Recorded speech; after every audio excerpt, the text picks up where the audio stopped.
seem like the type to love 'em, leave 'em, and disappear right after the song. So give me the night to show you, hold you, don't leave me out here dancing alone. Baik, di sini saya akan menjelaskan perlindungan dan penegakan hukum di Indonesia. Yang pertama itu ada pengertian sistem hukum di Indonesia.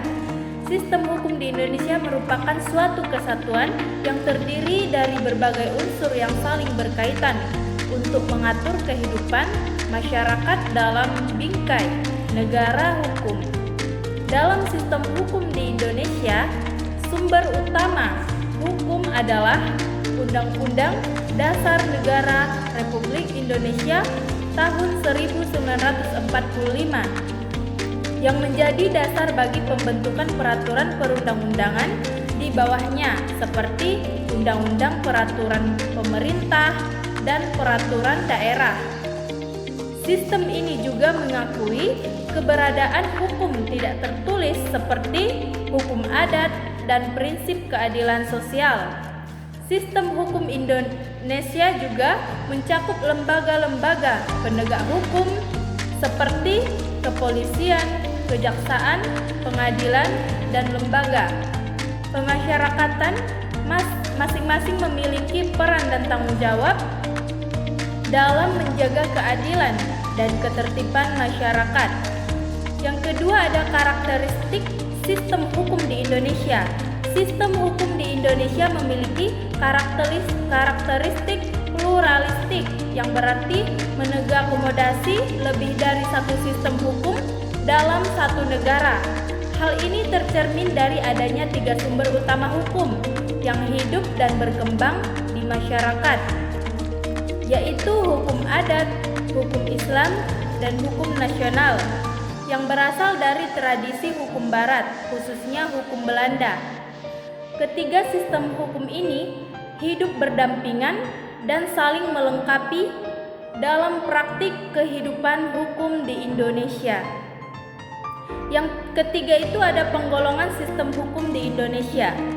Secara umum, sistem hukum di Indonesia dapat digolongkan menjadi 3 bagian utama, yaitu hukum adat, hukum Islam, dan hukum nasional atau hukum positif.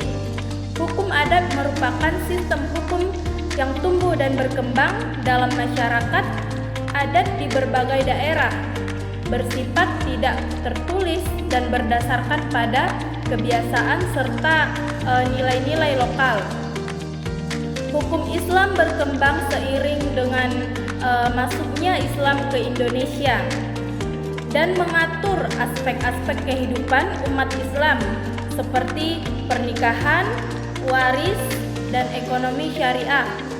Sementara itu, hukum-hukum nasional adalah hukum yang dibuat oleh negara dan dituangkan dalam bentuk peraturan perundang-undangan yang banyak mengadopsi prinsip-prinsip dari sistem hukum civil law atau hukum Eropa kontinental. Yang keempat, yang terakhir adalah tujuan dan tata hukum sistem hukum di Indonesia.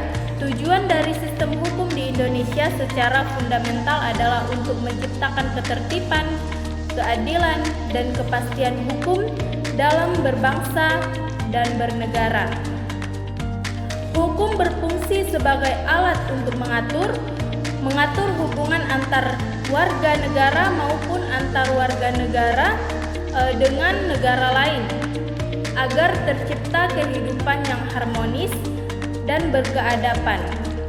Selain itu, sistem hukum juga bertujuan melindungi hak-hak asasi manusia, menegakkan keadilan sosial, dan mencegah terjadinya penyalahgunaan kekuasaan.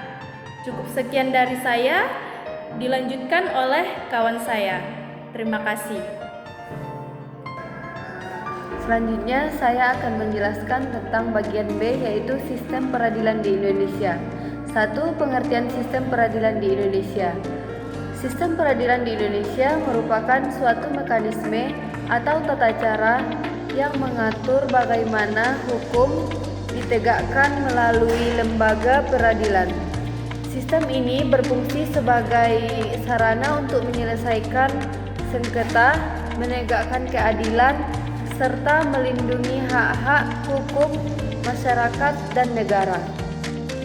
Dalam sistem ini, segala bentuk pelanggaran hukum, baik pidana, perdata, tata usaha negara, maupun agama, diselesaikan melalui proses hukum yang jelas dan berlandaskan pada peraturan perundang-undangan yang berlaku. Sistem peradilan di Indonesia dibentuk berdasarkan prinsip negara hukum sebagaimana tertuang dalam Undang-Undang Dasar tahun 1945.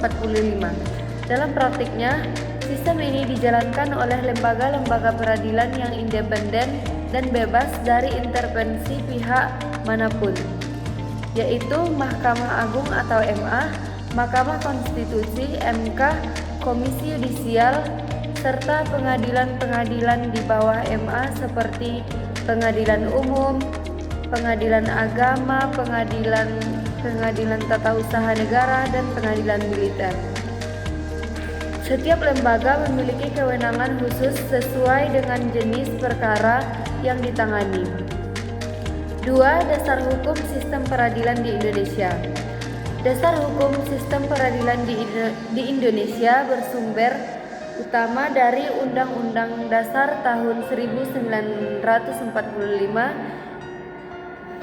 khususnya dalam bab 9 tentang kekuasaan kehakiman, pasal 24 hingga pasal 25 mengatur bahwa kekuasaan kehakiman merupakan kekuasaan yang merdeka untuk menyelenggarakan peradilan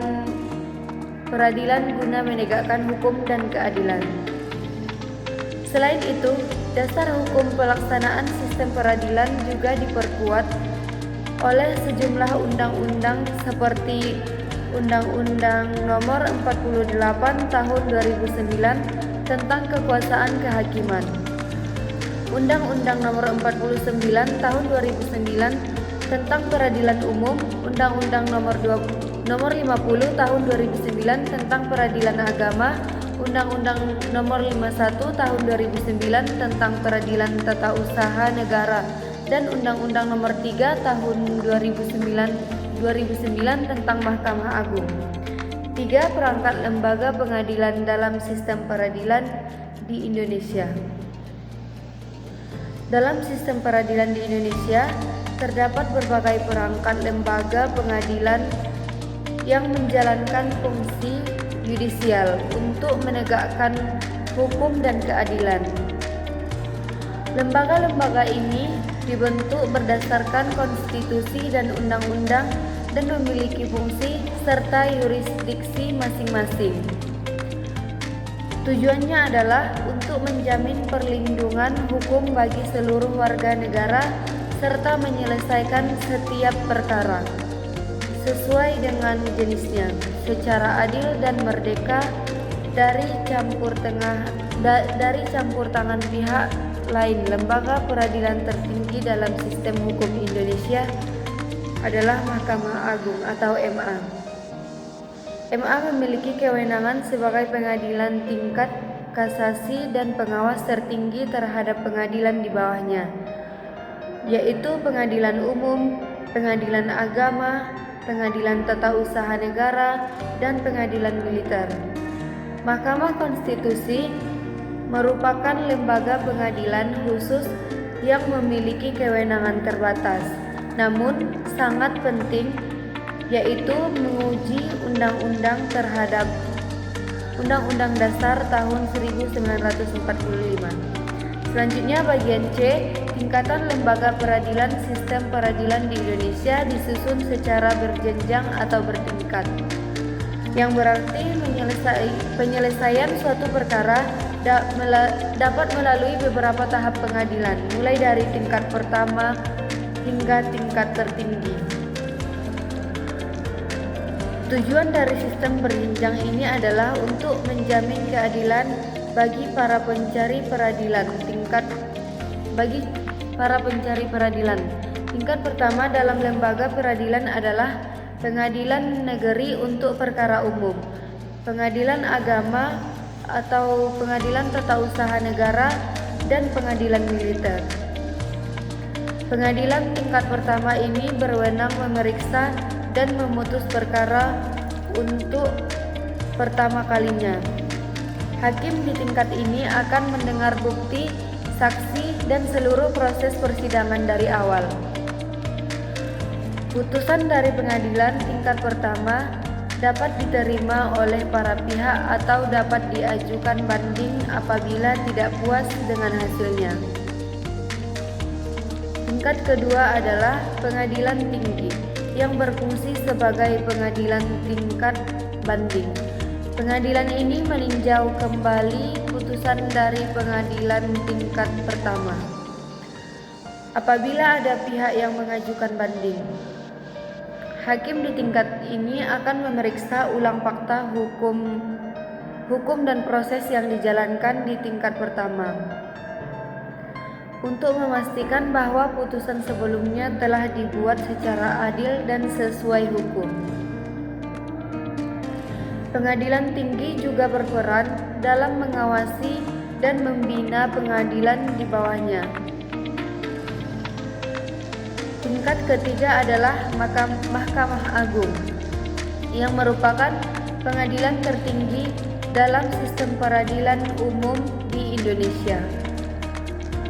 Mahkamah Agung memiliki kewenangan untuk memeriksa dan memutus perkara pada tingkat kasasi, yaitu permohonan atau putusan pengadilan yang tinggi yang dirasa masih belum memenuhi rasa keadilan atau terdapat kekeliruan penerapan hukum.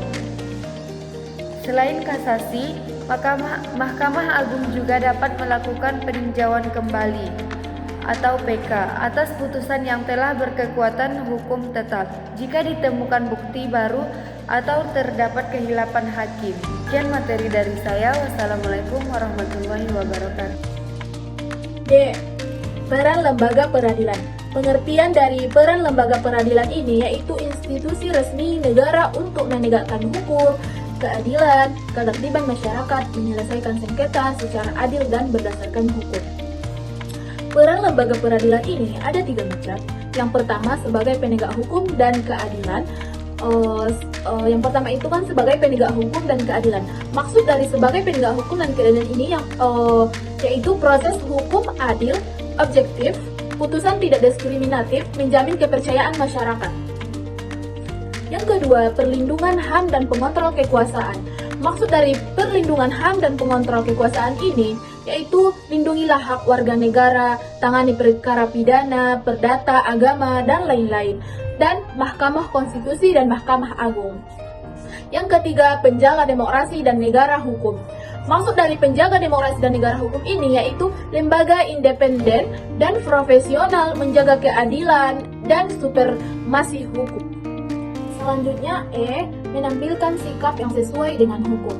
Pengertian dari menampilkan sikap yang sesuai dengan hukum ini yaitu kita sebagai warga negara Indonesia yang kita harus menaati peraturan perundang-undangan, menaati hukuman yang berlaku dalam kehidupan kita berbangsa Indonesia. Dan kita harus mencerminkan kesadaran dan kepatuhan terhadap norma hukum. Contoh dari sikap sesuai hukum ini, yang pertama itu menaati rambu lalu lintas, membayar pajak, tidak menyebarkan hoaks, menghormati keputusan pengadilan, tidak main hakim sendiri. Nah, tujuan dari sikap sesuai hukum ini yang pertama, ciptakan ketertiban dan keadilan, tingkatkan kesadaran hukum, yang ketiga itu dukungan penegakan hukum yang adil. Nah, lembaga peradilan dan sikap hukum sangat penting bagi masyarakat Indonesia bernegara yang beradil, tertib, dan demokrasi.